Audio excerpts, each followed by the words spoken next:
At so ayan, hi guys! Welcome back sa channel natin at ito nga ay usapang misteryo muna tayo patungkol rito sa One Piece natin. So hanggang ngayon napakaraming ng mga mystery pa yung hindi nare-reveal sa atin ni Oda. So yung iba kasama dyan yung mga ibang characters na hanggang ngayon di pa talaga natin lubos na kilala at di pa natin alam kung ano yung kanilang tunay na tinataglay na kapangyarihan. Pero ngayon, yung One Piece community natin meron silang binilikan ng isang misteryosong event o misteryosong bagay na nakita nga sa One Piece natin. At ito ay napaka-interesting dahil connected yan sa current arc natin ngayon sa Elbaf arc at lalo na dito kay Luffy bilang si Sun God Nika. At so ayan, itignan na nga natin kung ano itong pinag-uusapan nga ngayon dyan sa One Piece community natin at patungkol yan dito sa isla ng Onigashima at dito rin sa may bansa ng Elbaf mismo, particularly dito nga sa dalawang espada na nakatusok dito sa dalawang lugar na to. So dito kapansin-pansin nga na napakalaki ng mga sandata nga o ng mga espada na nakatusok dyan. So kaya yung basic na tanong nga dito, yung usual, ay sino ba yung gumamit nga raw sa dalawang espada na yan at yun iniwan lang basta dyan sa dalawang lugar na nga na yan. So now, unahin muna natin dito sa may Onigashima. So dito, oo nga ay kapansin-pansin itong napakalaking bungo dito na may sungay, pero hindi ayan yung binigyang diin o binigyang pansin na One Piece community natin, kung hindi itong pagkalaki-laking espada nga rito. At ito ay kung susukatin natin itong espada na to kumpara dito sa mga barkong dumarting. So ito yung mga barko nila Luffy nung pumasok na sila sa bansa ng Onigashima, makikita na talagang bahagyang ang liit ng mga barko na to kumpara dito sa espada. At so ngayon, kung babalikan nga natin yung tanong kanina na yung laging tinatanong na sino ba yung gumamit sa espada na yan. So syempre maraming ang nakakaisip na syempre walang iba kundi mga higante yung gumamit dyan kasi nga ang laki ng espada na to. Pero ito nga, kung titignan natin dito na mas maayos, ito kung ganong kalaki yung bungo pati na itong espada, masabi natin na hindi lang basta-basta mga higante lang o normal na higante yung gumamit sa espada na yan. At napatunayan na nga ngayon yan dahil nga sa mga nakalipas na chapters ay diba nag-reveal na itong si Oda patungkol sa mga higante natin. At nasabi nga doon na may dalawang type ng higante. So yung una, yung normal na higante at saka yung mga ancient giants. At ito ngayon yung pagkakaiba ng normal na higante at saka nga ng ancient giant. So ito, size comparison. Ito isa sa mga One Piece community natin yung gumawa nga niyan. At so ito ngayon, tignan muna natin itong normal na size ng isang normal na tao dito sa One Piece. At ito nga si Luffy, yung ginawang example dyan. So yung height ni Luffy 5'9". So ibig sabihin 5'9" yung normal na size ng isang normal na tao dito sa One Piece natin. So medyo malaki-laki na nga rin yan Pero yun nga, ang sumunod naman dyan ay itong si Kuma. Ito naman 6.89 meters. So ang laki ni Kuma. At sumunod dyan ito si Kaido. So itong si Kaido dambuhala na yan. At yung kanyang size dito 7.10 meter. At ito nga, kung kumpara kay Luffy, talagang ang layo ng size nga nito ni Kaido. At sumunod nga dyan itong si Harudin. So ito na yung normal size ng isang higante. At yung size nga nila 22 meters. So yun, 72 2-inch yung height ng normal na size ng isang normal na higante. At after niya, yung sumunod na, itong mga ancient na mga giants na. So ito talagang grabe.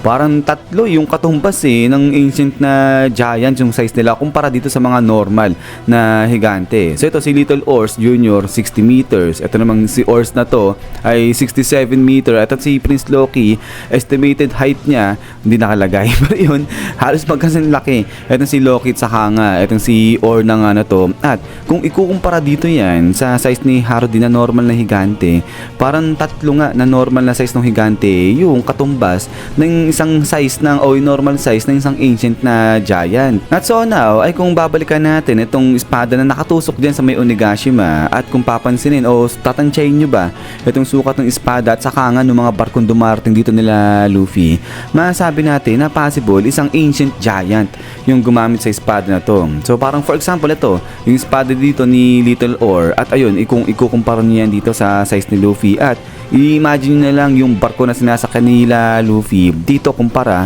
sa size ng espada nito ni Little Or, na possible na isang ancient giant nga yung gumamit sa espada na nakatusok dito sa may Onigashima. Kasi kung titignan, parang hindi ganun nagkakalayo itong size ng espada na nakatusok dyan sa Onigashima saka dito nga sa espadang gamit ni Little Or. Lalo na kung titignan nga kung ikukumpara kumpara yan dito sa size ng mga tao. Ito yung gamit dito ni Little Orc na espada, pwede pang mas malaki dyan ng bahagya yung gamitin niya. So kaya yun, sinasabi na yun nga, Ancient Giant yung gumamit ng espada na yan. Pero maliban pa dyan, kung mapapansin nga kasi diba, dito sa Onigashima may malaking bungunga dyan na may sungay. At ito yung isa sa pagkakaiba ng mga Ancient Giant sa kanong normal na higante. Yung normal na higante, wala silang mga sungay. Pero itong mga Ancient Giant na to, ayun, meron silang mga pagkalaki-laking mga sungay. So parang katulad sa bungo na nandiyan sa may Onigashima. At so now, ay puntan tayo dito ngayon sa may Elbaf. At dito na papasok ngayon yung interesting part na usap-usapan nga dyan sa One Piece community natin. At ganun, same pa rin naman yung tanong dito.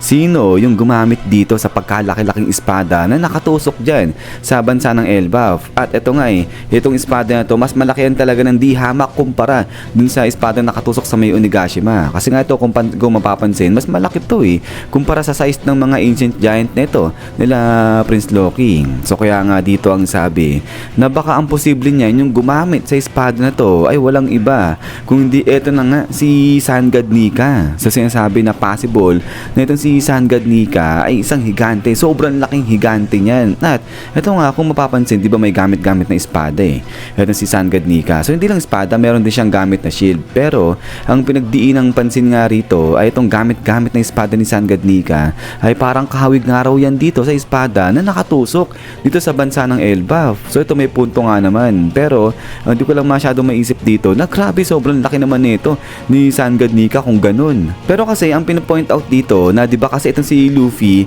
ilang beses niya nang pinakita at saka ilang beses niya nang ginagawa na nagtatransform siya bilang isang higante. At ito nga ginawa niya sa pakikipaglaban dito kay Kaido. So dito maraming sinasabi na baka si Oda talagang fino-foreshadow niya na o talagang pinapakita niya na talagang si Sun God Nika ay sobrang laki na nilalang nga niyan. Kasi ito si Luffy nga siya yung Sun God Nika ngayon. At ayan, yung pinapakita sa atin ni Luffy ngayon. At kapansin-pansin kung matatandaan ninyo sa laban ito ni Luffy sa dyan kay Kaido, eto nga diba, nag-transform na pinalaki ni Luffy itong kanyang kamao ng sobrang laki. Ito nga halos mababasag dyan itong bansa ng Onigashima dito kumpara sa size ng kamao nito ni Luffy. So ibig sabihin, possible nga niyan kung si Luffy ay si Sun God Nika ngayon at nagagawa niya na ganito palakihin itong kanyang mga body parts ang sobrang laki, ay posible nga na baka pino-foreshadow ni Oda na si Sun God Nika hindi lang siya basta-basta na normal na higante o isang ancient na normal na higante, kundi mas higit pa siya dun sa size ng isang ancient na higante. So sa tingin ko possible naman yan kasi nga since nag-god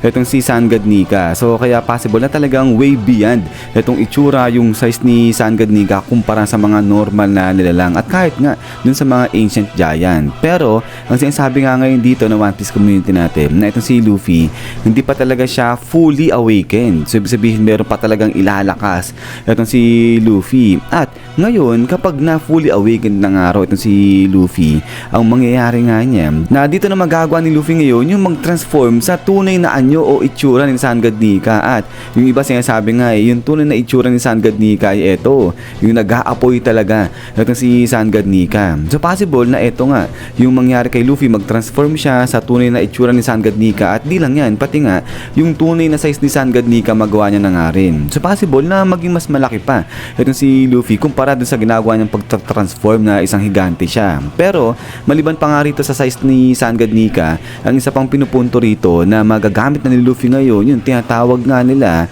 na Sun God Fire. So ito maganda, napaka-interesting pa nagkataon na meron pang ang i-fully awakened itong si Luffy kasi sakto yan magamit ngayon ni Luffy yung tinatawag nga nila na God's Fire o yun nga yung apoy ni Nika laban dito sa apoy naman o sa Omen na ginagamit ni Imo-sama. So yun, itim na apoy laban sa nagbabagang apoy nito ni Luffy. At dito na nga rin ngayon magsisimula yung tinatawag na God's War. At then pagkatapos nga niyan ni Sanji. So hanggang dito lang itong discussion natin patungkol nga rito kay Luffy at saka dun sa mga espadang nakatusok sa Onigashima at saka sa bansa ng Elbaf. So ito ay parang interesting din naman itong discussion nga ngayon dyan sa One Piece community natin. Pero yun nga guys, ulit ay maraming salamat sa panonood dito kay One Piece natin. At ayan, kung trip nyo yung makinig ng mga ganitong klaseng discussion sa One Piece natin, mga theory ganyan, ay pakisubscribe na lang guys itong channel natin. At ayun pala, ay sa mga susunod yun, di ko pa nagagawa ay magmamanga series na po tayo kasabay nito ng ginagawa nating review review kay One Piece. So kaya kung meron kayong mga trip na manga series,